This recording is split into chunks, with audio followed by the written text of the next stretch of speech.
everyone. Welcome back to Books and Beyond with Bound. I'm Tara, Hi, I'm Michelle. and we're so excited to be launching season 2. Yeah, Tara, I can't believe we spoke to so many writers and that too just recording online. Like, trust me, if you had asked me this like 6 months ago, I would have been like, what? Can't I believe it. know, right from finding the technology to, internet hitches, to editing it, it was a completely different experience from season 1. And in season 2, we take, our ethos a little bit further. So yeah, what I really liked about our season two, Tara, is that we have covered genres which we didn't cover in season one as well, like comedy. Like I have always wanted to talk to Radhika Vaz. I can't believe we spoke to her, Tara. Yeah, definitely. And we also covered, mental health, more nonfiction. And this time we covered romance and chicklet as well. So you guys have a lot to look forward to. We certainly enjoyed it. But we thought before releasing our first very special episode with our dream guest, and all of our guests are dream guests, thought that we would record this episode and let you guys have a little peek into the protagonist of this podcast, which is us and our friendship. So, what will be different about this episode is that you will get to know me and Tara a little better. And, not just as editors, not just as writers, but also as human beings. Because, we felt that, many people out there know that we are good teammates, but nobody knows that we are really close friends as well. So that's what we're going to do on this episode. And if you really want to know, how we gel well, how we brainstorm, and basically how we have reached here, so far, I think, you will really enjoy this episode. Yeah, I hope that you're interested in our friendship because we certainly are. And that's why the episode's called My Brilliant Friend. So let's get down to getting to know one another once again and deeper. So, Michelle, as you know, when we get on and editing clients and mentoring clients, sometimes what we do is we give them this specially made character motivation sheet, so that helps them flesh out their characters and get to know the characters in their heads better. So we thought that we'd use that sheet on each other today, and help you get to know us a bit better. So, Michelle, give me your most difficult question. So, Tara, what are the most important relationships right now in your life? And please don't tell me your, relationship with your laptop and your gadgets. I know that. I know that in the pandemic we have become, way too dependent on these things. But yeah, just kidding. But yeah, apart from them, which are the most important relationships right now? I mean, this is a very cliche answer, but I live with my family, and for the past 5 months, I've not seen anybody except my mother, father, brother, and sister. So, by default, they have become the most important relationships in my life, and more than any other, because they are the only people that I speak to. And I have to say that, like all siblings, I do fight with my siblings, but we have found a way to coexist with one another. So that's really all right. And your dog, Tara, Simba. Oh, yes, I have a dog. He's very good looking. He is, I would say he's one of the best looking dogs that I have ever seen. And sometimes he has a cute personality and sometimes not so much because he bites people. So, Michelle, not many people know this. In our episodes you talk about, how you always wanted to be a writer, but not many people actually know how you got into writing in the first place. Yeah, exactly, Tara. I think, if I just like go back into my childhood, I didn't have books around me, at home. People still wonder in my family, like, where has this girl come from? Like, they are just sick of books being around everywhere, So even like in my extended family, very few people read and write.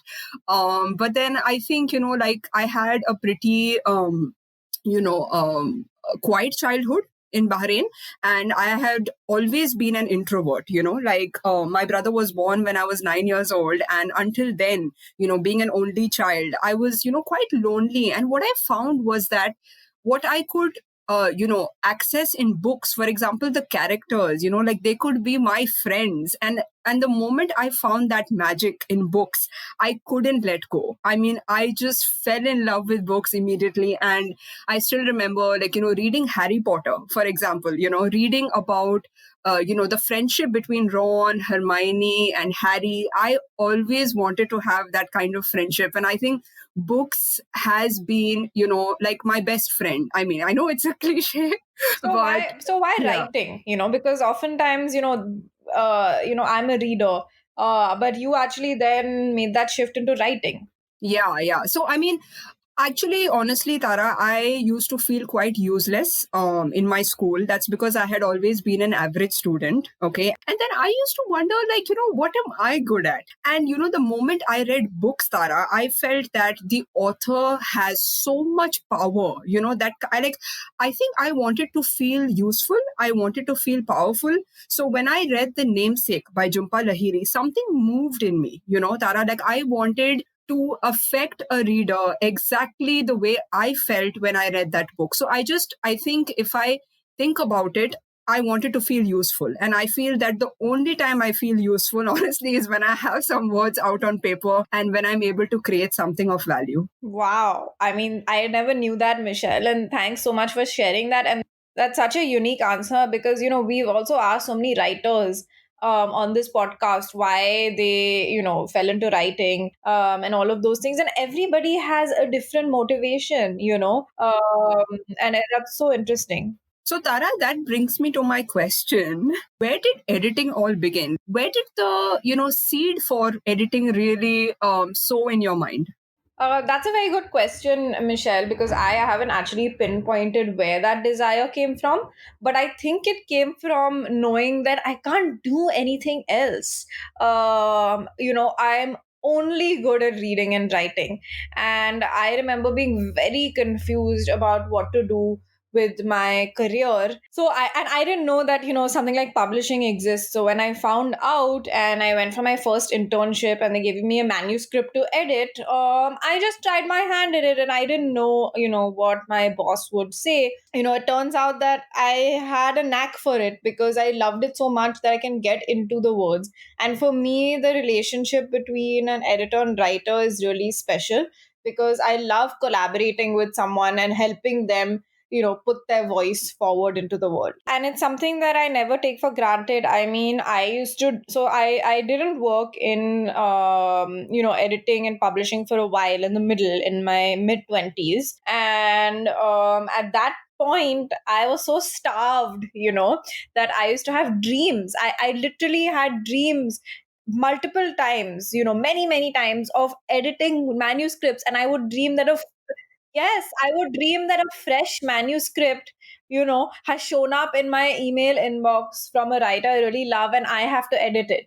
And that's how much I wanted and wanted and wanted to get back into this world, because I started off in publishing and then I took a long circle away from it and circle and found a way to come right back because I realized that I just don't want to, and I'm not better at anything than this.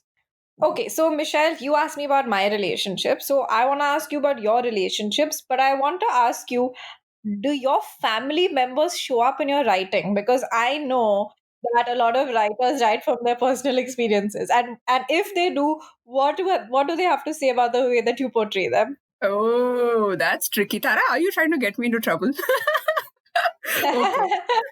No, just kidding, Tara. So yeah, I mean, thank you for that question because I am, I don't know if many people know this because I'm a private person, but I'm a family person, like I have always wanted to be with family, like even when I was away in Bangalore, I was just sick of being alone, for those years and I wanted to come back. Like I really get homesick, if I'm away from my parents for long. So yeah, I mean, I'm happy that finally all of us are together here in Bombay. It feels really good, and I would say they are the biggest support system to my writing. Had it not been for them, Tara, I would have, probably never written, because, they have always given me my space at home, if be it, taking care of the house chores, or, even being supportive. Like, every time I have something rejected or published, I always go and tell my mother. And, she's always there to hear me out. And about them appearing in my fiction, I feel, Tara, see, with every idea or with every theme, I would say there is an amalgamation of people I know, so there's no direct influence. Like, you can never say that, oh, this is, based on my mom, or this is based on my dad. But I would say the characteristics of people that I know really well, that I'm very close to, yes, definitely they do show up in my characters. So, Tara, don't be surprised if you find yourself somewhere in my fiction. How do you portray them? Can you give an example? Okay, so yeah, so for example, what I mean is, if I am writing about a character who is a motherly figure, right? So definitely I would add elements of my mother in her, but then I cannot say it is entirely inspired by my mother. That's what I mean. Like, there are definitely certain elements which appear in my characters which are based on real life characters, but not completely. That's an interesting answer, Michelle. And unlike your earlier answer, this is something that a lot of our writers have also, said as well, that the characters are an amalgamation. And it's so interesting to think about, how much of, real life is in writers' books. And, it's scary to be friends with writers because, yeah, you never know. You may show up and you may not like the way you're portrayed.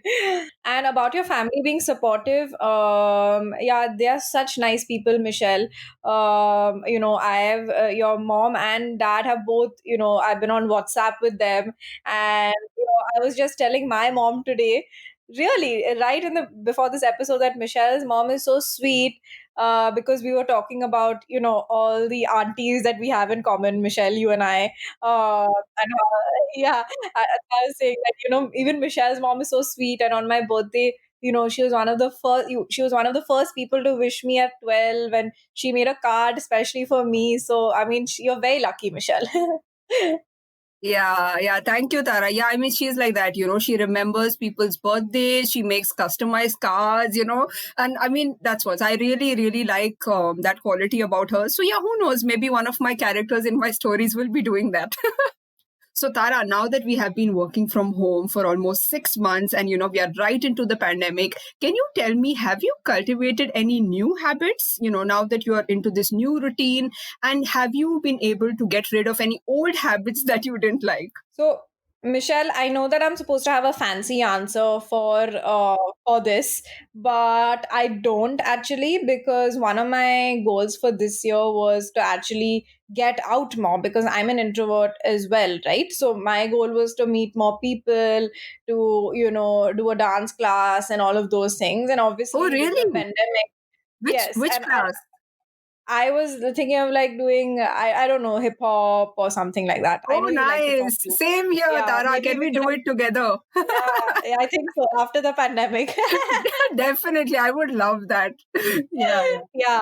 No, but so, and I'm an introvert, right? So when the pandemic started and everybody's like, oh, like things have changed for me, I was like, this is what I do.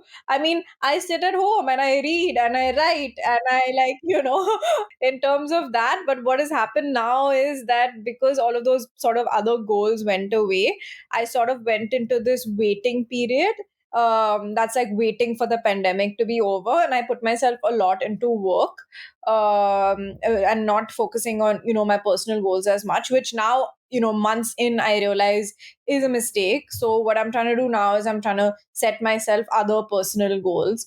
But what happened was that I was so much into work, and then finding out new TV shows and new movies that are coming out on every streaming platform became my hobby. So what I did was, Yeah.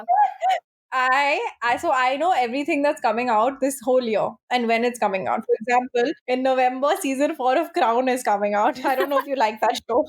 No, no, no, no. I haven't watched it yet, Tara. It's very good. Please recommend some now as well for our listeners. This is one that I recommended to you. It's called Unorthodox. The one about, it's about a girl leaving the a very orthodox Jewish community in Brooklyn, and forging her own life, and it was absolutely brilliant. Yeah, and Tara, I've wanted to read the book, by the way. Did you manage to read the book? I didn't even know there was a book based on the show. Yeah, yeah, neither did I. Only after watching, I Googled it and I found out. Yeah. Yeah, but that's, I mean, I think like I know this is the wrong answer, but that's literally what I've been doing. What about you? Have you, I know that you write a lot and I really commend you for like, because I know how hard we work at Bound and, the work hours are long, we're doing a lot of things, and you still manage to write. So how do you do that? And when do you write? And also, where do you write? So I'm honestly still trying to figure a way, trying to balance, work, trying to balance writing. So what I do now is if I get an idea, and honestly, ideas have been very scarce recently, so when I get an idea, what I do is I immediately write it on a Word document. Okay. And I try my best to at least elaborate on that in the very same week. I mean, it's not constant. So if I know that I have stumbled upon a very interesting idea, I try to execute it as soon as possible because I know myself. If I get caught up in the routine, if I postpone it, it's gone. It's never the same again. So I think that's how it's been. So let me tell you about something that happened recently. The Bengaluru Review magazine had just announced that they have a contest. So what I did was in June, in the beginning of June, I set a deadline for myself. June 31st was their deadline. So I set June 30th as my deadline. And every day, I think every day at night, maybe I think after 11 p.m., I sat to work on it. And finally, at the end of the month, I managed to finish the short story. And I cannot tell you, Tara, how exhausting it has been because I mean, we all know, right? Work from home has been really tough and, adding the house chores and everything. But that satisfaction of having written that is just, it feels so good. Well, my God, I think that all our listeners are going to get very inspired by your hard work. I certainly am because, I just find it amazing how you manage to do work and your personal goals. And I like what you said about executing it right away. Have you heard of the 5 second rule? Oh, no. No, no, no. So it's really interesting. So I read it somewhere. So, it's again another thing where they say that if you think of something, like for example, you think, oh, I have to message this person back or I have to make a phone call. They say that try and start that task in the next 5 seconds or you'll push it and push it. And that's exactly what you're doing. I find that very, very useful as well. Okay, so about where I write. So I, work from my room and I even write in my room. It's like this, my very cozy space, which, my family members only invade when they have to. Otherwise, I'm in my cocoon and I really like actually spending time by myself. And I would say in the pandemic, it's become even more because, we are holed up in our rooms and, we are so focused on our work.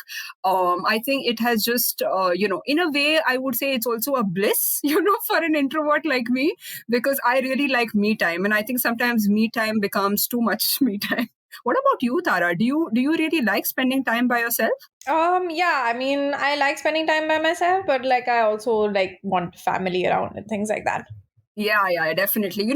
Tara, one thing that we started as a family in the pandemic is watching old Hindi movies together. That was really, really nice. So there was this Bollywood movie, really old. I don't really know which year it came out, but then it's a Bollywood movie called Main Sundar Hoon, and it was really nice. We started chatting about how much Bollywood stories have changed. Like now there are no stories. It's just glamour and music and hip hop, all of I that. disagree with that. I think there's some pretty good movies that are coming out. I'll give you some recommendations later. But that made me think of, Yeah. I was very interested when we were recording the episode with Ira Mukherjee, who's written a book about Akbar. I didn't know that, you actually also read Hindi books for fun. And you sent me a voice recording of you reading out, one of Akbar and Birbal's stories. So that was so interesting. How did you get into, reading Hindi books? So I have, always loved languages, so I loved Hindi and even Marathi. I know a little bit of Marathi. So in school, Hindi and English, like obviously languages, just like you, they were my favorite subjects. And I remember I used to, mostly always score 100 on 100 in Hindi. And I really wanted to get that feeling back because, I've not been in touch with reading Hindi for a long time. So I picked this Akbar and Birbal book up from a bookstore, and just reading that took me back to my childhood. And oh my god, I can't express the experience. Tara, is just amazing. So what about you, Tara? Like, have you ever wanted to learn a new language and maybe probably read in that language as well? Yeah, I mean, I did learn French in school, but the thing with me is I'm a very impatient person. So unless I can do one thing and stick with it for years and years, I don't pick it up. So I'm a bit of a commitment phobe when it comes to like doing new things because of that. Yeah. So Tara, what is your biggest motivator? And I would say, what are your, top three desires? That's like a very difficult question to answer because I don't think anyone has like, you can pinpoint a top three desires, but I can tell you where I am right now. And right now, I always want to sort of, my biggest motivator is pushing myself out of my comfort zone. So that is, I'm very driven by the prospect of learning and doing things that I thought I couldn't do and then achieving them. So Tara, if I can just butt in, what pushes you out of your comfort zone? Things that I feel like aren't natural to me. So, for example, in school, and in even some parts of college, I was very, very, very shy. I could not talk in public. I would even feel scared to pick up the phone and call somebody. You Whoa, know, yeah. really? And see So the yes, leap, see the Tara today. right. Yeah. So for me, like to get over that, I like constantly had to push myself out of the comfort zone, like constantly like force myself to go speak in public, present myself in front of an audience, all of those things. So it's always and that sort of habit stayed with me, and I started applying it to other aspects of my life as well. So, Tara, I mean, this is interesting because people usually think that writers and readers are introverts and they have stage fright, right? So, I mean, I think this might even help listeners. So how did you get over that stage fright? I mean, I know you said you constantly pushed yourself, but can you tell us of that moment where, those jitters went away? Like basically the stage fright went away. Is that a memorable one? It's not a memorable one because it was a process. So for example, like every new thing that I hadn't done before was intimidating to me. So for example, it started with picking up the phone, right, and calling people. And then once you start doing that every day, it becomes second nature. And then the second thing was, okay, moderating a panel discussion, or moderating a group discussion. The first time you're scared out of your wits, right? You do it 10 times, and the 11th time it's a no brainer. Really, really inspiring, Tara. Because I mean, usually people think that writers, editors are, they're just, happy with their books. They don't want to, get out of that zone. But I think that was really, eye opening. That so I think, yeah, for anybody, when they're trying something new, it definitely takes time, right? And it's all a matter of practice and habit, and then you become a pro at it. So, speaking of comfort zones, what were some of the challenges that you faced, and how did you get out of your own comfort zone? I can say that there is something I really want to work on, Tara, and maybe since you're a nonfiction person, you can help me with that. And because I mean, we are talking about our friendship here, I think I can mention to people that Tara is a really supportive friend, and not just with Bound. In general, she has helped me grow a lot. Like in the past 1 year that I'm here in Bombay, everything was really new when I moved here. And whenever I needed anything, I just pinged Tara and she was always there, be it for a phone call, be it for a message. And I really appreciate that. I think one of the things I value the most in life, Tara, is friendship. As and I've told you this before, right? Like I prefer, nature over talent. And a lot of people they say that oh, writers are very talented and they're these creative people. But I feel all of that is secondary. If you are a good person and if you honestly come from a good space, I think that's what matters the most. So, Tara, getting back to your question, I really want to work on nonfiction because that is not my comfort zone because I really like to hide behind fiction. I like to hide behind fictional characters. But when it comes to nonfiction, it seriously scares me. So I that is something that I want to work on maybe in this year, and maybe you can help me out with that. Yeah, I would love to. Coming to, all this discussion about comfort zones and, doing new things, what are your thoughts on, failure and success? Like, what is success according to you? Oh, that's a good one. So Tara, I would say the pandemic has, not the pandemic, sorry, I mean at least this year, because I've got many rejections for my writing, at least in the past 2 years, be it a writing residency that I applied for, be it, submission to journals, submissions to agents or publishers. I have been rejected left, right, and center. And that has got me really thinking about what success means to be a writer.